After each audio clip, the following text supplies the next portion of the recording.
you settle down, brother. This is the Dan Corder Show. South Africa is a movie. Welcome to the watch party! And I am so thrilled because we are in the presence of someone tonight who created and spearheaded, frankly, one of the most important NGO do-gooder movements, not just in South Africa, but truly through all of the work that they've also done in other countries in the world. So many South Africans, even now this year, owe a debt of gratitude to the work of Gift of the Givers, most recently in the Eastern Cape. And so I am delighted to welcome the one, the only, Dr. Imtiaz Sooliman is here. Thank you so much for being here. You are genuinely a bucket list interview for me for my entire life. I'm a little bit starstruck, but now I'm going to be all professional and get into the questions. So can we start with what's been happening in the Eastern Cape? I saw quite an extraordinary report last week, and I'm sure this doesn't happen often, but some kind of organized crime was trying to stop Gift of the Givers from distributing water to flood-affected victims in Mthatha, if I'm right. The water mafia is, they play on situations like this. They profit is when water systems don't work, when pipes are broken down, and they also specialize in sabotage. So when they get contracts, they can charge 10 times the normal amount of water, and people pay for it because they're desperate. I mean, you can do without electricity, but you can't survive without water. So does it function in the same way as the construction mafia? You pay a fee to make sure nothing breaks or is broken by them, and if anybody comes in and helps... Construction mafia is different. Okay. They want about 30% to 40% of the fee, they charge you for what the cost of the construction. Water mafia don't charge you a fee. They charge the recipients a fee, or they want contracts from the municipality. So if the municipality can't deliver water, they get the contracts. If the municipality doesn't have water tankers, they get a contract. So to bypass the system, if the municipality has more water tankers, even if they break the pipes, and if deliberately it's broken or the reservoirs are broken, you can bypass the system. We did this in Hammanskraal. We've been delivering water in Makhanda from 2019, wow. In Adelaide, in Beaufort, in Graafrenet, in parts of P, Uitenhage, many areas. We've been involved with water tankers. They don't stop. Although we have boreholes, it's sometimes not enough. You have a crisis with E. coli. Settlers Hospital in Makhanda. Right now, Adelaide Hospital requires water. So in Butterworth Hospital, same in Mthatha Hospital, Nelson Mandela Academic, all require water. And so now you guys are a problem for the mafia because you're providing in a gap which they want to fill. Yes. I see. That's interesting because I was thinking to myself, like, the kind of attacks on Gift of the Givers in Palestine are well documented. Unfortunately, many of your workers died, many others had to flee, and the Gift of the Givers work in Palestine has been greatly reduced. But in South Africa, you're broadly seen as like the best thing that has happened to this country besides Siya Kolisi. Like, you guys come in and you provide in moments of crisis when the government has failed. So I was wondering if this is the first time that organized crime has tried to stop Gift of the Givers, or if this is something that has happened before. They haven't sort of given us a warning before. They sort of subliminally sent a message across during Hammanskraal. We don't listen to messages like that. We tell them, if you take us on, either you are very brave or extremely stupid. Or both. Yeah, because we will not leave you alone. We will come for you. Okay. Right? And the community members will come for you. Make no mistake about that. Sure. And immediately this announcement was made. I'm really impressed, by the way, with our Tamil municipality. This was a silent thing. It was quiet. We didn't talk to anybody about it. The municipality knew and the SAPS knew. The municipality took it upon themselves to announce this publicly. Wow. The moment that happened, the floodgates opened up. Ironically. Yes, everybody wanted to know about it. Yeah. And then the minister I met a day previous to that made an announcement that nobody in South Africa interferes with Gift of the Givers. Right. That's the police minister. That is objectively very, very, very cool. Okay, so Dr. Sooliman, why aren't you the president of South Africa?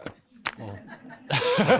Why isn't Gift of the Givers the government? No, sorry, I obviously asked that question tongue-in-cheek. Yeah. But at the core of it is, often the government fails to handle crises, and often you guys swoop in and do phenomenal work providing all kinds of things, food, healthcare, all kinds of different water provision services and the rest in South Africa. I want to clarify that aspect. Yeah. Okay?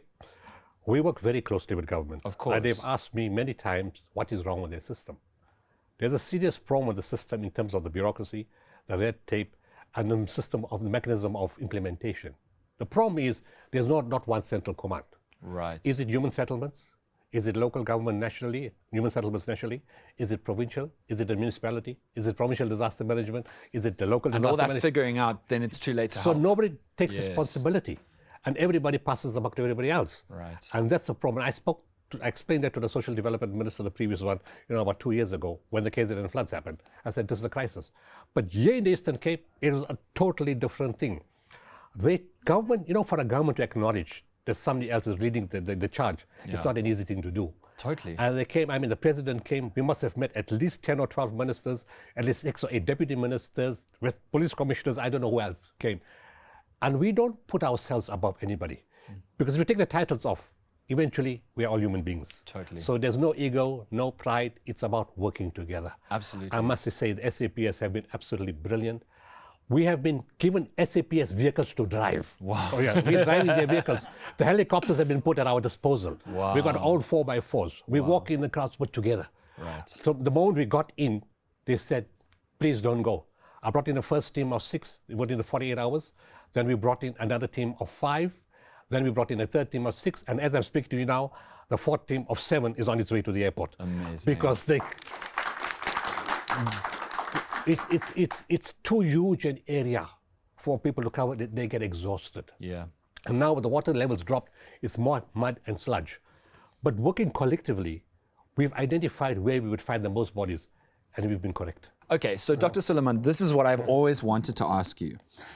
How did you do this? Because I know that in the early days of the New South Africa, you ran for government because you thought that being a politician might be the most effective way to cause change. You didn't enjoy it. It didn't go particularly well. And then you were like, I'm going to start a do-gooder, help people NGO. Now, a lot of people start do-gooder, help people NGOs. But what you've been able to do is build this unbelievable machine, which is so effective at helping so many people in so many ways that now honestly has the justified goodwill from the whole country and even people in other countries in the world. I wish that every NGO was as effective at being able to empower themselves and help others as Gift of the Givers is. How did you pull that off? I have to be fair to the other NGOs. We have advantage or a bonus. Gift of the Givers is not my organization. I didn't get up one morning and say to myself, I think I'm going to form an organization. I couldn't. I was a doctor in private practice, 7 days a week, long weekends, public holidays, after hours. I got called to Turkey. I was told about the place to a spiritual teacher in Turkey, but even though I went, in spiritual teams, you didn't go, you were called. Right. So I met the teacher in 91. It was post-Gulf War, when the world was polarized, when religions and civilizations and countries and nationalities were against each other. And I came there and I saw absolute unity between Jews, Christians of different denominations, Muslims of different denominations, Hindus, people who say we don't have any system of belief in, and absolute love. I fell in love with something that I didn't understand. Right. The following year, 6th August 92, Thursday night, I'm not going to go, we don't have enough time, but a spiritual teacher gave me an instruction to form the organization. Okay. And he said simple rules. Serve everybody with love, kindness, compassion, and mercy. Wow. Remember the dignity of man is foremost. In whatever you do, be the best at what you do. Right. Not for ego. Right. Not for ego. He said not for ego. Yeah.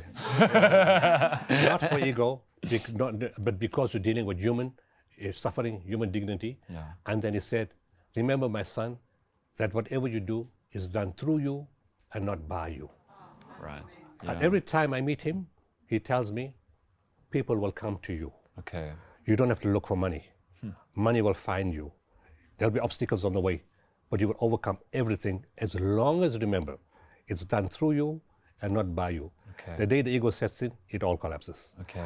And in that process, people come to me, whatever he said came true. Up till now, 32 years later, he told me a lot of things. He passed on in 99. He said a lot of things you won't understand now. You'll understand much later in your life. Wow. 32 years later, I'm understanding things that he told me in 1992. That's incredible. It's incredible. So yes, so as that happened, people who come from different faiths, we united in our spirituality. Yes. So I've got teams. You see, Gift of the Givers is not me. It's my teams that make the difference. It's the family support. It's the media. It's government. It's the donors. It's the people who can't give you anything, but they get up 2 o'clock in the morning to pray for you. Yes. All this cannot be underestimated. And we are machines because of that. What they tell us in every place we went to, you are different. And we ask them why. They said you treat us with love, no ego, with dignity. You don't throw things at us. You respect us. You listen to us. You touch us. It's that's built us. And the media travels with us, and they can see first, and we are totally transparent. There's nothing to hide. You can see everything that we do. Yeah. If it doesn't work, we tell you it's not going to work. We're not going to lie. Yeah. Amazing. So Dr. Sooliman, you've had so much success. You've had this incredible calling. All of these words spoken on your life have come to fruition and are coming to fruition. You're starting to understand more and more with each year that passes of these revelations that you had in the 1990s through this teacher. When you think about developing Gift of the Givers to be even more effective and go to more places and have more capacity, how do you think about that? Like right now, what's the thought process? Oh, we need some helicopters, or oh, we should open an office in this country, or like, oh, maybe we need more money to do this thing. How do you go about the strategic stuff of how to grow it even bigger? Or do you even do that? I don't do that at all. Throughout everything you've been taught about building a business, it is wrong. You see, the teacher said, when he gave me the instruction, after he gave me that instruction, you asked him, what exactly do you mean? He said, let me give you the full instruction.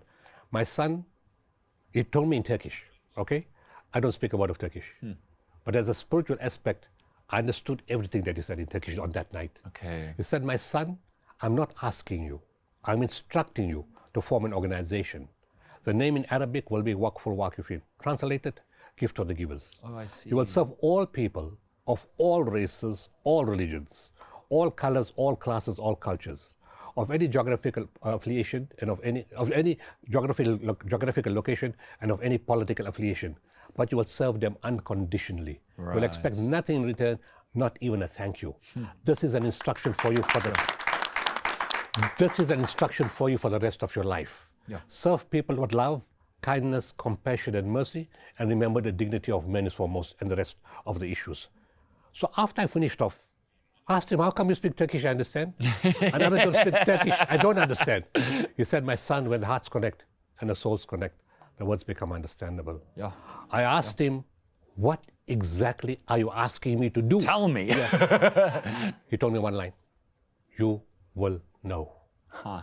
We took out a hostage in Yemen in 3 days. Wow. No ransom, no training, no skill, no qualification, no degree. We took a hostage out in 3 days with no ransom, unharmed, alive. Yolandi Koki from Bloemfontein. Wow. We just know what to touch, when to touch, how to touch. It comes to me, I don't have to look for it. Okay. I know exactly what to do when it happens. Started policy, what works, why change it? Yeah. So what's meant to do, we'll grow. We grow from a disaster organization into 21 different categories of projects. Not 21 projects, 21 categories of projects. Okay. I hope to one day. Man, I think I need to go to Turkey and be spoken to by some Turkish guy in Turkish that I don't understand to get this level of purpose. Well, Dr. Sooliman, I'm so grateful for you flying up to Joburg for this interview. I'm so grateful to Gift of the Givers for all of the work that you guys continue to do. Not only the country, but the world is blessed by the work that you guys do, and may you continue. The one and only Dr. Imtiaz Sooliman, everybody. Thank you so much for your time. Thank you.